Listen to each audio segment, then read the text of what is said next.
আমাদের মধ্যে একটা বদ ধারণা হলো, যাদের অর্থ সম্পদ কম, যাদের চলতে ফিরতে কষ্ট হয়, তারাই হয়তো বা গরিব।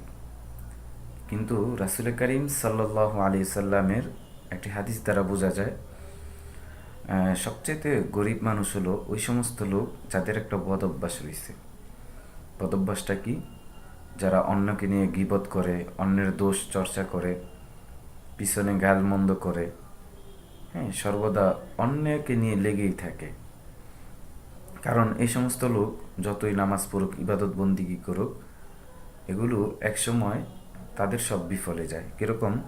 যে একটা লোক দেখবেন কিয়ামতের ময়দানে তার হিসাব নিকাশ সব কিছু হয়েছে, তাকে ঘোষণা করা হলো সে জান্নাতে যাবে। যখন সে জান্নাতে যাচ্ছে, ওই সময় দেখবেন তার সামনে কতগুলো মানুষ দাঁড়াইছে, তাদের সাথে দুনিয়াতে কোনো টাকা পয়সার লেনদেন অথবা পার্সোনালি প্রকাশ্যে কোনো শত্রুতা ছিল না। কিন্তু ওই লোকগুলো কারা? ওই ব্যক্তিগুলো হচ্ছে দুনিয়াতে যাদেরকে নিয়ে সে পিছনে মনে করেন গালমন্দ করতো, গীবত করতো, সমালোচনা করতো, কিন্তু সে এটা জানতো না। তো ওই লোকগুলোই তাদের ওই গালমন্দর বদলা এবং সমালোচনার বদলা নেওয়ার জন্য দাঁড়াবে। তো ওই মুহূর্তে কি করতে হবে? তখন তো আপনার কাছে অর্থ সম্পদ থাকবে না। আর কিয়ামতের ময়দানে এরকম একটা জায়গা যেখানে আল্লাহ রাব্বুল আলামিন কোনো কিছুর বিনিময়ে, যেমন আপনি দুনিয়াতে টাকা ধার নিছেন, এটার বিনিময়ে কিন্তু আপনার টাকাই দিতে হবে।